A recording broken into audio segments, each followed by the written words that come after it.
I ain't even joking, yo. Look at this. This was sitting right here. My car was right here, yo. And that's like the lock to my car. They broke into this bitch, yo. They stole my shit. That's the fucking lock mechanism, bro. Bro, I just stopped being homeless, bro. Fuck me.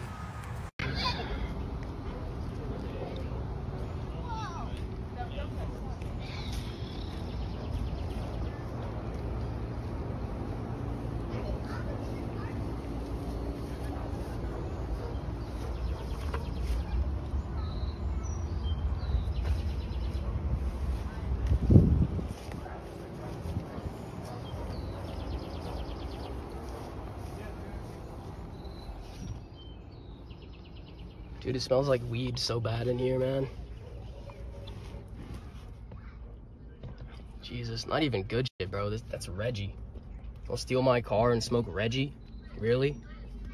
Yeah, that's right. I got robbed by a drug dealer. A drug dealer finessed my car, stole it to sell about a pound at least, of weed around my neighborhood, and then drag raced my car, crashed into a family's house, and then did the race like Tay-K. Now, some of you might be sitting there wondering, Lofi, what did you do to piss off your local drug dealer? I mean, you had to have done something, right? I mean, drug dealers don't just, like, try and break into people's houses and steal their cars for no reason, and I'm about to tell you, okay? Sit back, relax, I'm about to tell you the story of a lifetime. So flashback to the end of May of 2024. So as many of you may or may not know, my apartment burned down at the end of 2023 and I was homeless for a couple of months. I lost everything I owned except for a handful of books and the clothes on my back. Most stressful time of my goddamn life, but thanks to this community that I built online and some friends IRL, your boy was able to make it through, get the new place that I'm currently living in and recording this video in now. It all ended up being chillin'.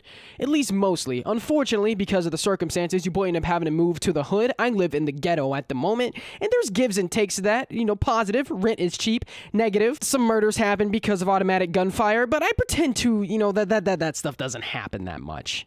It happens. It happens a lot. Oh boy. So things were chilling for a couple of months, you know, I'm not gonna lie. I was just happy to have a roof over my head, food in my fridge. I finally rebuilt my setup, and I was happy to finally start uploading on YouTube again and maybe try this internet stuff again. And maybe about, you know, 3, almost 4 months went by with nothing too crazy happening. I mean, yeah, a woman got murdered, you know, there was some gunshots here and there. You know, I watched one of the drug dealers get arrested and his car repoed by the police. You know, just your average, normal, everyday stuff that everybody experiences, right? But there was one day in particular, okay? I remember one day I was picking my girlfriend up from work, all right? And we were getting back to our apartment, and she was like, hey, baby, there's a bag in the back, you know, my purse. Can you grab it real quick? And I was like, sure, of course, I love you. You need me to carry a bag? I will carry a bag. So I get out my car, and as I'm getting out my car to open up the back door to grab her bag, I lock eyes with a man. Okay, and this man is meeting up with another man. They both have these, like, Charger, supercar, Scat Pack, okay, whatever you want to call them, right? They were, like, fancy-ass, tricked-out cars. And for the second that I locked eyes with him, with literally 1 second, I didn't even mean to. I was just trying to get out my car and get into my, you know, the back seat of my car. I'm watching them exchange duffel bags, okay? There is one man exchanging a duffel bag with another man. They're exchanging duffel bags. One of the duffel bags zipped up, can't tell what's in it, don't care what's in it, don't know what's in it, okay? I've lived in crappy areas my entire life. I know to mind my own business. But one of the other duffel bags that's being handed to the main man was stacks of $100 bills. When I say stacks, I mean, I'm talking about like stacks of hundreds spilling out the bag so much so that it can't be zipped up. And I'm like, oh, I know what's going on there. They're doing a drug deal. Let me, like, you know, I broke eye contact with the man, even though it only been literally like maybe a second, half a second. I'm like, that's his business, whatever. I know where I live. I know what's going on. Let me ignore it. Get this bag out the car, get upstairs. And that's exactly what I do. Now, after witnessing said drug deal, I didn't think anything of it, okay? I've witnessed major drug deals in the past in other places I've lived. You know, I used to work at a Kroger in the ghetto as my first job, and I witnessed several of these types of things while trying to grab carts when I was 16 years old. And I'm like, okay, I know to mind my business. What I see, I didn't actually see. I move on, act like nothing happened. Which is exactly what I did. I mean, a week went by, and pretty much nothing was going on. I was just like, lol, okay, witness a drug deal. Whatever. I mean, guy looked at me, I looked at him, and it was just, okay, whatever, you're doing your thing, bro. But, you know, about a week later, I come home after dropping my girlfriend off from work, and I see that the front of my door is a little bit messed up. You know, we have like this table and chairs and like this welcome mat and some plants outside, fake plants, and they were all messed up. They were knocked over. The welcome mat was like flipped up. One of the chairs was, you know, a little bit messed up too. And I'm like, man, what happened here? And at the time, I just wrote it off as the stray cats, because we have a lot of stray cats where I live. They're everywhere. And I figured maybe one of the cats had come up and was yelling at my cat. Maybe they decided to just mess up my front door. Whatever. I didn't think anything of it at the time. But looking back, it was obvious that someone was looking for a key, because, you know, what's the main places people put a spare key? Under the mat, under a fake plant. I didn't really think too much about it, especially given that my door handle was loose, looked like somebody had yanked on it, pulled on it, and I was just like, well, I live in a crappy area, crappy apartments. Maybe the door was just wearing out. I didn't think anything of it. I didn't think no one's gonna try to break into my apartment, right? Fast forward about another week. I wake up for work that morning. It's chilling. I actually got a good night's sleep. I had uploaded a video on time. I was chilling. I was like, all right, baby, I gotta go to work. I'll see you after work. I love you. Gave my girlfriend a little kiss on the cheek. Got out the door, and I pull out my keys, and I press the button to unlock my car, and I don't hear anything. I look where it's supposed to be parked, and I don't see anything. And what happens immediately afterward is the video that I showed at the beginning of this video you're watching right now. My car was gone. I go to where I parked, and I see the pieces of what was the lock, and it dawned on me, my car was just stolen. But I didn't want to believe it at first. I walk around basically this entire back section of my apartments where I'm at, pressing the unlock button and lock button, hoping to hear it, thinking maybe I parked it somewhere and didn't remember, just in disbelief that my car could be gone, that someone stole from me. Like, I'm so serious. I walked around for maybe about like 3 to 5 minutes just clicking that button like, where's my car? Where's my car, bro? Oh my god. But unfortunately, that was the truth. I walked out there that morning and my car was gone. I'm not gonna lie, I was freaking out at first. At first, I was losing my goddamn mind. I called my job at work and I'm like, hey, I'm not gonna be able to make it in. Someone stole my car. I was supposed to be the opening manager that day, and so I'm calling my job like, hey, yo, I can't make it. Someone else has to open. My car is gone. It's just gone. And, you know, people at my works have been at the same job for a couple years. Were like, dude, are you serious? Like, didn't you, like, just get a new place and whatever? And I'm just like, yeah, I know, more crazy stuff, my bad. But luckily, they were chill. It would all end up being fine. And I did call the police. You know, I called the cops. I'm like, hey, yo, somebody just finessed my whip. Rip. So after about maybe an hour freaking out, and then the cops show up, I give them the report, fill out the paperwork, whatever. Cop gives me the number, blah, blah, blah. They're like, hey, if we find your car, we'll let you know. Cop leaves, and I'm not gonna lie, I just start laughing. Like, after the cop leaves, I'm just laughing my ass off, because I'm just like, man, like, what is my life?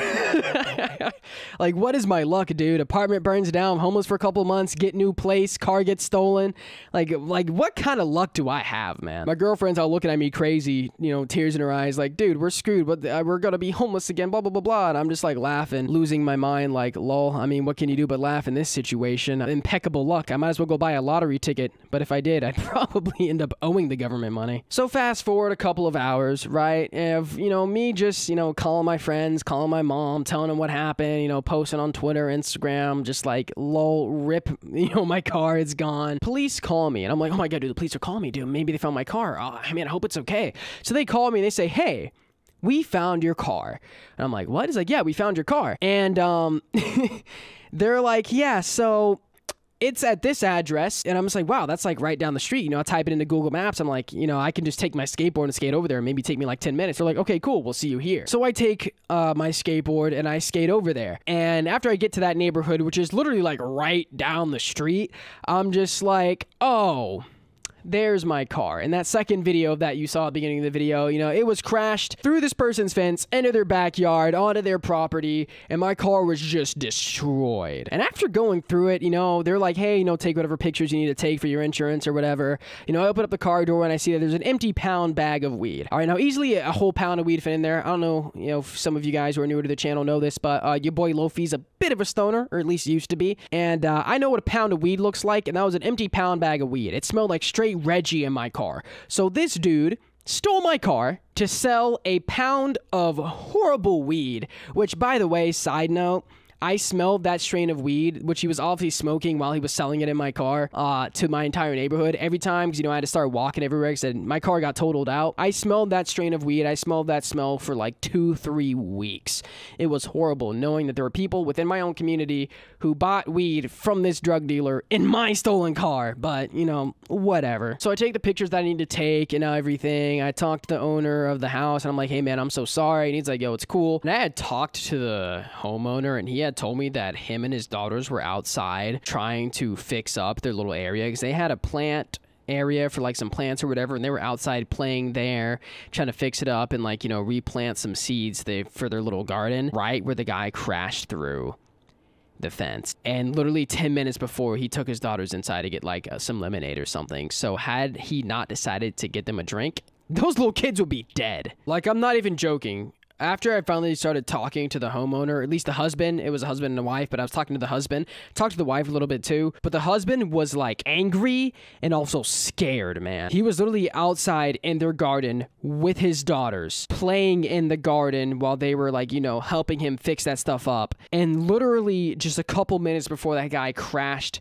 my car into their fence through his backyard, him and his kids were playing right in that area where it would have plowed through them had he not decided to give his daughters a little treat of some, like, he said lemonade or some like drink or something. I forgot what he said. It's been, you know, it's been about a year. But he decided to be a good dad and be like, hey, you guys want a treat? Let's have some fun. You guys been working hard on our garden. Let's go inside and get a treat. Had he not done that, his kids would be dead. I'm so serious. It was insane hearing that from this man. And I was talking to the cops and they were just like, yeah, so I'm sure you already talked to our guy this morning, blah, blah, blah, blah.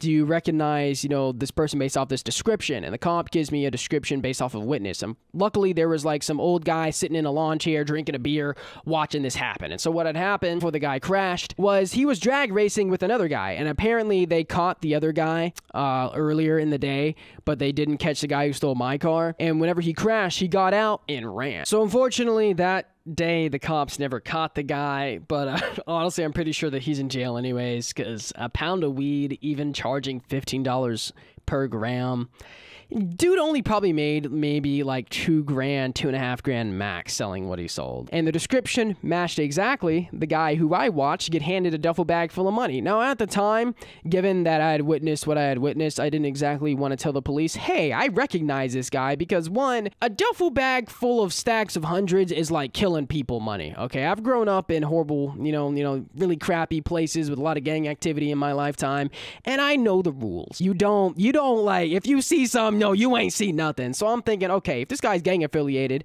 and I'm snitching, nah. So I'm just like, nah, I don't really know anybody who matches that description, blah, blah, blah, blah. I gave just enough so I can get my insurance claim and, you know, have them work their stuff out.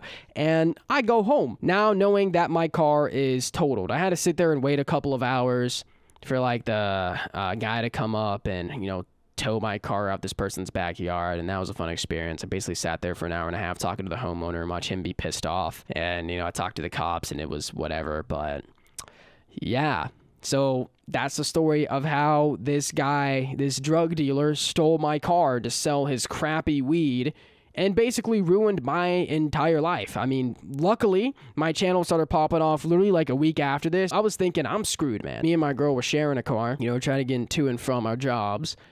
And now we have no car. But thankfully, you know, YouTube channel started doing good. Apparently, I'm funny and entertaining enough for the YouTube algorithm to start recommending me to people. And it all ended up kind of working out. But, yeah, that's that story, man.